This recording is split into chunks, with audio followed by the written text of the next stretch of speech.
Hello friend, जय हिंद। मैं मोहम्मद रहीम एक बार फिर से आपके सामने उपस्थित हूँ एक नए लेक्चर, एक नए टॉपिक के साथ। तो आप कैसे हैं? उम्मीद करता हूँ कि आप स्वस्थ होंगे, मस्त होंगे। तो आइए इस लेक्चर को आगे बढ़ाते हुए हम कुछ अहम टॉपिक पे फोकस करते हैं। पिछले लेक्चर में हमने इसके बारे में जिक्र कर दिया था। हाँ, इसके बारे में विस्तार से हमने बता दिया था। एक बार हम फिर से सरसरी नज़र से इसको देख लेते हैं कि जो वैदिक सभ्यता है वो उसका टाइमिंग क्या है। 1500 से लेकर 600 ईसा पूर्व, यानी 1500 ईसा पूर्व से लेकर 600 ईसा पूर्व, यानी कि सिंधु घाटी सभ्यता का पतन 1500 ईसा पूर्व में होता है और उसी समय शुरू होता है हमारा वैदिक सभ्यता। सिंधु घाटी सभ्यता जो थी वो शहरी सभ्यता थी, और जबकि ये जो सभ्यता है वो ग्रामीण सभ्यता है। सिंधु घाटी सभ्यता के लोग कृषि पर निर्भर थे, जबकि वैदिक सभ्यता के जो लोग हैं वो पशुपालन पर निर्भर थे। ठीक है, वो शहरी सभ्यता और ये ग्रामीण सभ्यता। चलिए, अच्छा, दूसरी चीज कि ये कहाँ से आए थे, तो ये पहले आए थे कहाँ से? ईरान से। मगर इनका मूल निवास कहाँ था? तो इनका मूल निवास मध्य एशिया था। मध्य एशिया से वो ईरान में आकर बस गए, ईरान में रहने लगे। ईरान से फिर वो भारत की तरफ रुख किए, और भारत की तरफ जब वो रुख किए तो वो कहाँ से? तो अफगानिस्तान में हिंदुकुश पर्वत को पार करने के बाद अफगानिस्तान पाकिस्तान से होते हुए वो पंजाब के सप्त सैंधव प्रदेश में आकर बस गए। यानी कि भारत में उनका मूल निवास स्थान कहाँ पे था? तो सप्त सैंधव प्रदेश। सप्त सैंधव प्रदेश कहाँ पे है? तो पंजाब के आसपास का क्षेत्र, जहां पे 7 नदियां हुआ करती थी। ठीक है, अच्छा, आगे बढ़ते हैं। तो वैदिक सभ्यता को हम दो भाग में देखते हैं, एक पूर्व वैदिक काल और एक पूर्व वैदिक काल, जिसको हम ऋग वैदिक काल कहते हैं, और दूसरा उत्तर वैदिक काल। पूर्व वैदिक काल में क्या होता है? तो पूर्व वैदिक काल जो है वो हमारा इसका टाइमिंग नहीं लिखी है, इसका टाइमिंग भी बता देते हैं, जगह नहीं है। देखो, इसका जो टाइमिंग है वो 1500 BC से लेकर चलता है 1000 BC तक। और ये जो टाइमिंग है कहाँ लिख दें, ये जो टाइमिंग है वो 1000 BC से लेकर 600 BC। सुनाई दे रहा है? समझ में आ रहा है? 1000 BC से लेकर 600 BC तक हमारा चलता है उत्तर वैदिक काल। तो ध्यान दीजिए, पूर्व वैदिक काल जिसको हम ऋग्वैदिक काल कहते हैं। ऋग्वैदिक काल क्यों कहते हैं? क्योंकि माना जाता है कि इस समय ऋग्वेद की रचना हुई थी, इसलिए इसको हम ऋग्वैदिक काल कहते हैं। और उसके बाद हम उत्तर वैदिक काल की बात करें तो अन्य 3 वेदों की रचना उत्तर वैदिक काल में हुआ था, इसलिए इसको हम उत्तर वैदिक काल कहते हैं।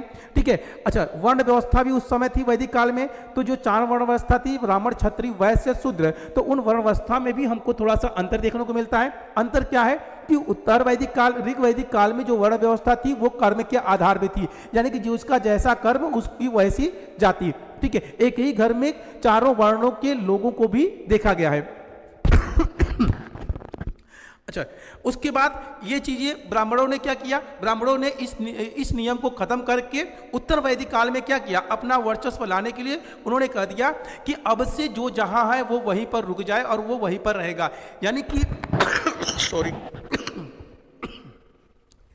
अब से वर्ण व्यवस्था जो है वो कर्म के आधार पर ना होकर किस पर होगा?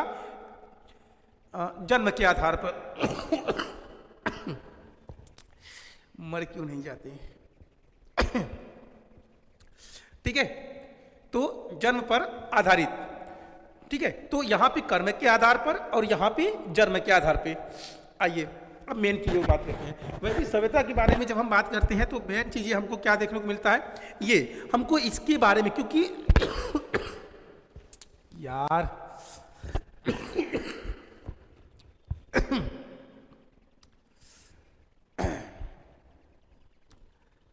कोई गर्लफ्रेंड भी तो नहीं है कि जो याद करे।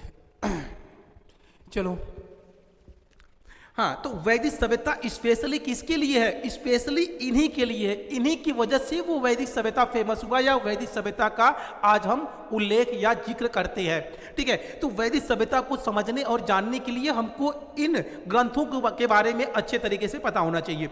तो पहला ग्रंथ कौन सा है? वेद। दूसरा वेदांग, तीसरा ब्राह्मण, आरण्यक, उपनिषद, स्मृति ग्रंथ, पुराण, महाभारत और महाकाव्य। ठीक है, तो पहली चीज तो आप इनकी संख्या को अच्छे से याद कर लीजिए। संख्या क्या है? वेद। तो वेदों की संख्या कितनी है? 4। वेदों की संख्या कितनी है? 4। वेदांगों की संख्या कितनी है? 6। उसके बाद ब्राह्मण ग्रंथों की संख्या कितनी है? तो ब्राह्मण ग्रंथों का कोई एग्जैक्ट नहीं है, पर मुख्य रूप से 10 से अधिक है। ठीक है, उसके बाद आरण्यक की बात करते हैं तो आरण्यक की संख्या कितनी है? 7। उसके बाद उपनिषद की बात करें तो उपनिषद की संख्या कितनी है? 108। देखिए उपनिषद की संख्या 108 है, मगर हम जब इसमें बात करते हैं मुख्य उपनिषद, मुख्य मुख्य तो वो उसकी संख्या है कितनी, 12। मुख्य उपनिषदों की संख्या कितनी है, 12। स्मृति ग्रंथ की संख्या की अगर हम बात करें तो स्मृति ग्रंथ की संख्या कितनी है, वो भी 7 है। जी ब्लरिंग क्यों आ जा रहा है, मत करो मेहनत खराब भाई साहब।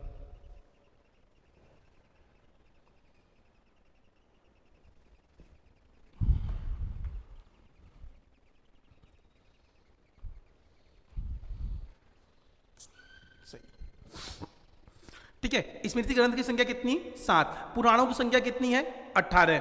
और महाकाव्य कितनी है, तो 2 महाकाव्य है। अब भारत के अंदर, हिंदू धर्म के अंदर जो 2 महाकाव्य है, ये भारत का ही नहीं बल्कि विश्व का सबसे बड़ा महाकाव्य माना जाता है। तो विश्व का सबसे बड़ा महाकाव्य कौन सा है, तो कहां पर है, भारत में है। वो 2 बड़ा महाकाव्य कौन कौन सा है, तो इसके बारे में भी आप थोड़ा सा जान लीजिए। हटो यार, एक है महाभारत और दूसरा है रामायण। एक है महाभारत और दूसरा क्या है, रामायण। ये विश्व के सबसे बड़े महाकाव्य के तौर पे देखे जाते हैं। एक जो है, हाँ थोड़ा सा और आ जाते हैं इसमें डिटेल, बाकी तो भी बताना बाकी यह है, टेंशन नहीं लेने का। महाभारत, तो महाभारत में किसकी कथा हमको मिलती है, कुरु वंश की, कुरु वंश की।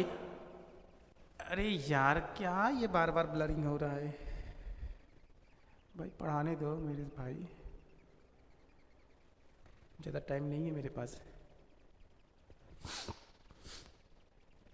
ठीक है, तो एक क्वेश्चन आपसे, अगर आपको ये क्वेश्चन आ रहा है तो कमेंट बॉक्स में तुरंत आप रिप्लाई करें और ये बताएं कि भगवान राम किस वंश से बिलोंग करते थे। भगवान राम किस वंश से बिलोंग करते थे, आपको पता है? पता है तो तुरंत पहले कमेंट बॉक्स में लिखें, जल्दी करो जल्दी करो। अब मुझे लेट हो रहा है, मैं ही लिख देता हूं। ठीक है, ईमानदारी से बताइएगा कि आपको पता था या नहीं, भगवान राम किस वंश से थे। अब ये मत कहना क्षत्रिय थे तो वो थे, नहीं, क्षत्रिय थे जो थे वो तो अलग चीज है। अच्छा, आपको एक और बात बता दे रहे हैं कि भगवान राम और महात्मा बुद्ध दोनों एक ही राजवंश से थे, दोनों एक ही वंश से थे। और उनका वंश क्या था, चलो मैं वेट नहीं कर सकता, तो दोनों थे इक्ष्वाकु वंश से। इक्ष्वाकु वंश, यानी कि महाभारत में हमको कुरु वंश की कहानी के बारे में उल्लेख मिलता है, यानी कुरुवंश, जिसमें कौरव और पांडवों का उल्लेख किया गया है, कौरव और पांडवों के युद्धों का उल्लेख किया गया है, धर्म और अधर्म के युद्ध के बारे में उल्लेख किया गया है। वही रामायण में हमको इक्ष्वाकु वंशीय भगवान राम की कथा का उल्लेख देखने को मिलता है। ठीक है, तो ये चीजें आप विशेष रूप से ध्यान रखिएगा अगर आप हिंदू धर्म से है तो। ये छोटी छोटी चीजें मगर बहुत बड़ी चीजें हैं। ठीक है, आप अपने धर्म के बारे में इतना तो कम से कम जानकारी जरूर से रखें कि 2 बड़े महाकाव्य आपके धर्म ग्रंथों में है, जिसमें एक महाभारत और दूसरा रामायण है। एक कुरु वंश की कथा का वर्णन करता है तो दूसरा इक्ष्वाकु वंशीय राम की कथा का वर्णन करता है। एक में युद्ध का वर्णन है तो एक में कथाओं और वीरगाथाओं का वर्णन है।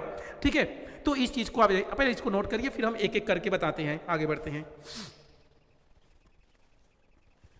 तू मुझे कबूल, मैं तुझे कबूल।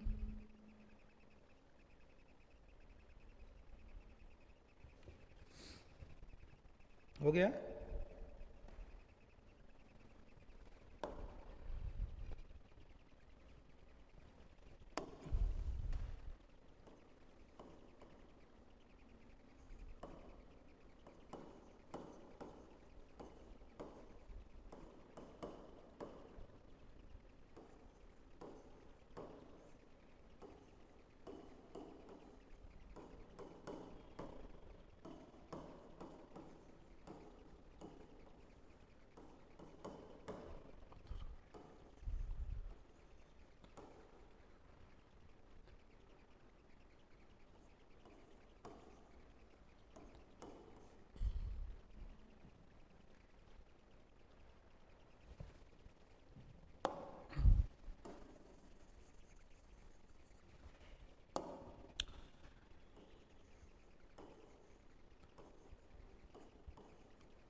ठीक है, अगर हम वेदों की बात करते हैं तो वेदों की संख्या कितनी है? 4। ऋग्वेद, यजुर्वेद, सामवेद और अथर्ववेद। ठीक है, अब यहां से एक चीजें आपको और क्वेश्चन पूछे जाते हैं। क्वेश्चन ये होता है कि सबसे प्राचीन वेद कौन सा है और सबसे नवीन वेद कौन सा है। ठीक है, सबसे प्राचीन वेद कौन सा है और सबसे नवीन वेद कौन सा है। तो प्राचीन वेद की बात करें तो वो हमारा है ऋग्वेद। क्या अभी दिख नहीं रहा है? ये प्राचीन है, समझ लेना, ये प्राचीन है। और ये क्या है? नवीन। नवीन मतलब कि ये सबसे पहले लिखा गया था और ये सबसे बाद में लिखा गया है। तो सबसे प्राचीन वेद कौन सा है, सबसे नवीन वेद कौन सा है, इसके बारे में आप याद रखिएगा, जो मेन क्वेश्चन है।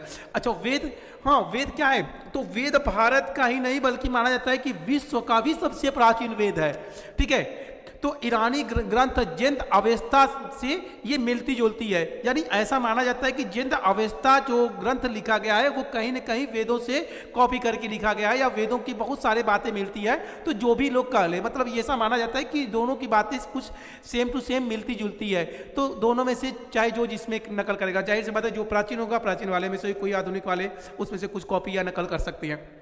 ठीक है, तो वेदांग क्या है? तो ध्यान देना कि वेद तो ये होगा। अब चूंकि वेद बहुत ब्रॉड है, बहुत विशाल है, जिसको पढ़ना बड़ी ही कठिन है, तो वेदों, अच्छा चूंकि उनकी मात्राएं बड़ी कठिन है, तो उनको समझने के लिए, उनको आसान करने के लिए, उनके उच्चारण को समझने के लिए, ठीक है, किसकी रचना की गई? वेदांगों की। यानी कि वेदों को सही तरीके से, भली भांति तरीके से समझने के लिए वेदांगों की रचना की गई। ठीक है, क्या की गई? वेदांगों की रचना। वेदों को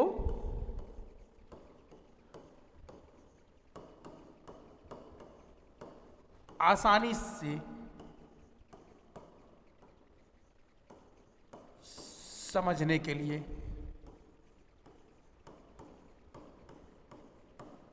ठीक है, वेदों को आसानी पूर्वक समझने के लिए, आसानी से समझने के लिए किसकी रचना की गई? वेदांग की। अच्छा, दूसरी चीज और आपको क्या याद रखना है? दूसरा याद रखना है ब्राह्मण ग्रंथ।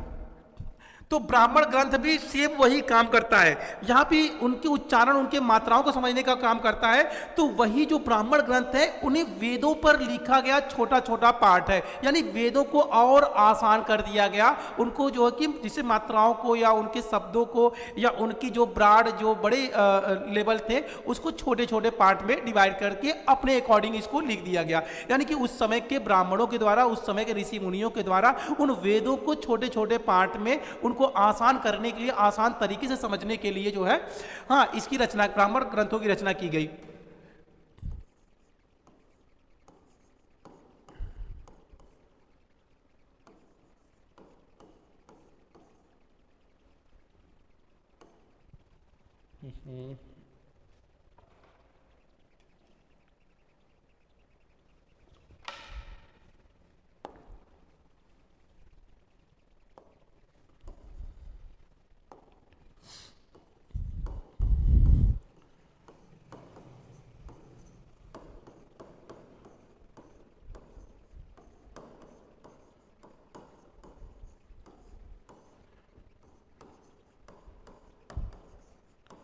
ठीक है, इसमें क्या है ब्राह्मण ग्रंथों में? तो वेदों को छोटे छोटे भागों में बांट दिया गया, डिवाइड कर दिया गया, उनको छोटा और आसान कर दिया गया, और इसकी व्याख्या कर दी गई ताकि लोग आसानी पूर्वक वेदों के बारे में समझ सके और उसको पढ़ सके। ठीक है, उसके बाद आरण्यक है।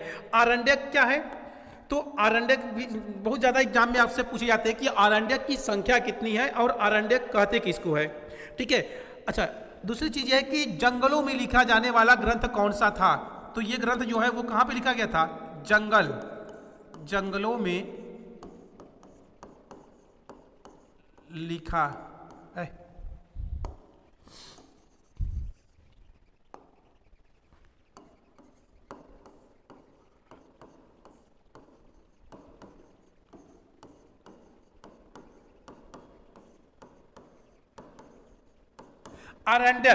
आरण्यक की जो उत्पत्ति है वो अरण्यानी से होती है, जिनको जंगल की रानी के तौर पे जाना जाता है। ठीक है, तो आरण्यक जो ग्रंथ है उसकी संख्या 7 है और इसको लिखा कहाँ पे गया था? इसको जंगलों में लिखा गया था। कहाँ पे लिखा गया था? जंगलों में। अच्छा, उपनिषद की बात करें तो उपनिषद की संख्या 108 जो है वो है। उपनिषदों की संख्या कितनी है? 108। इसमें से मुख्य उपनिषदों की जो संख्या हमको देखने को मिलती है वो कितनी देखने को मिलती है? 12। ठीक है, वो कितने देखने को मिलती है? 12। ठीक है, तो इसमें बस इतना ही आप जानिएगा कि उपनिषद के बारे में, क्योंकि इसके बारे में डिटेल हम बारी बारी से नेक्स्ट क्लास में वो करेंगे। फिलहाल अभी बस एक पॉइंट के तौर पे आप इसको याद रखिएगा कि उपनिषद होता क्या है और इसके अंदर हमको देखने को क्या मिलती हैं। तो इसमें हमको जो है देखने को मिलता है आत्मा, ब्रह्म, मोक्ष,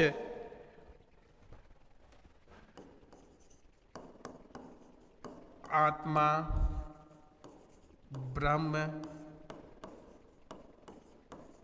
मोक्ष।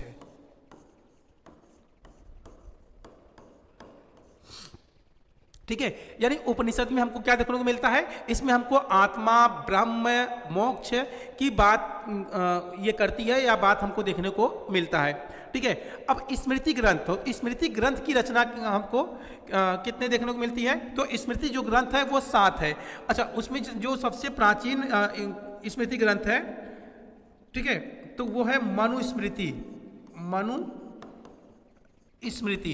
अब मनुस्मृति क्या है? मनु को धरती का आदि पुरुष भी माना जाता है।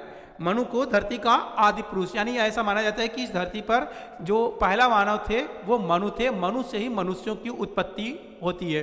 ठीक है, तो मनु के द्वारा जिस ग्रंथ की रचना की गई थी उसका नाम है मनुस्मृति।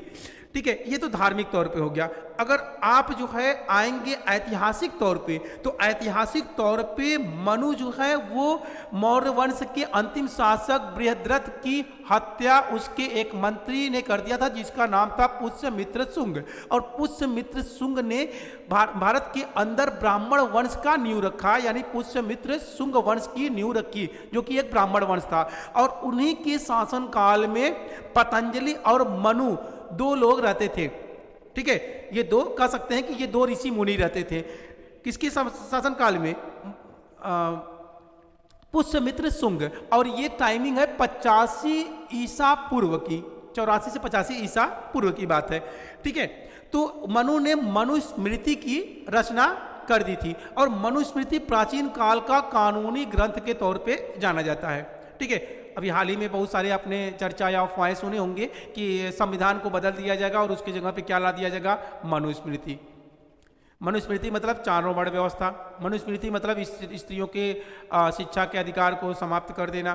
बहुत सारी चीज़ें हैं उसमें। अगर बात करेंगे तो बहुत ऐसी चीज़ें हैं जो आज के समाज में तो 10% भी नहीं चल सकता। और इसका अन्य लोग तो छोड़ दो, हिंदू धर्म के लोग ही इसको एक्सेप्ट नहीं करेंगे अगर इस ग्रंथ को अगर इस प्रेजेंट टाइम में लागू कर दिया जाए तो। ठीक है, अच्छा, अब पुराणों की बात हम करें तो पुराणों में कितने पर्व हैं? 8 पुराण और 8 पर्व भी है। पुराणों की संख्या भी कितनी है? 8 और पर्व भी कितने हैं? 8।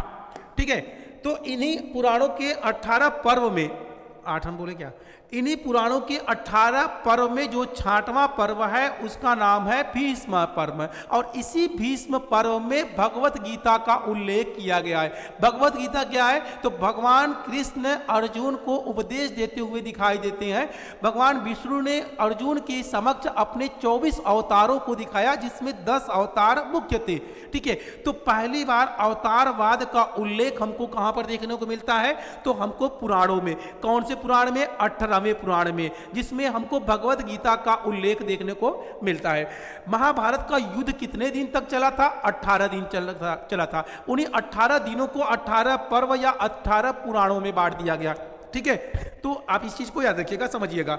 ठीक है, हमने महाभारत के बारे में भी बता दिया कि महाभारत का ये एक मतलब कि केवल एक बेसिक चीजें हम आपको बता रहे हैं। इसके डिटेल के बारे में हम आपको नेक्स्ट क्लास में बताएंगे। फिलहाल जो एग्जाम में आपसे पूछे जाएंगे, जहां से आपको क्वेश्चन पूछे जाते हैं, केवल हमने उसके बारे में उल्लेख या जिक्र किया है। अभी इसमें इसके अंदर कुछ और भी पॉइंट है जहां से आपके क्वेश्चन पूछे जाते हैं, मगर कम से कम इतने पॉइंट पहले आप सरसरी नजर से याद कर लीजिए। उसके बाद नेक्स्ट क्लास में हम आपको इससे ज़्यादा डिटेल देने का प्रयास करेंगे। तो आज के लेक्चर को यहीं पर समाप्त करते हैं। नेक्स्ट लेक्चर में फिर हम आपसे मिलेंगे। तब तक के लिए जय हिंद, जय भारत। Thank you.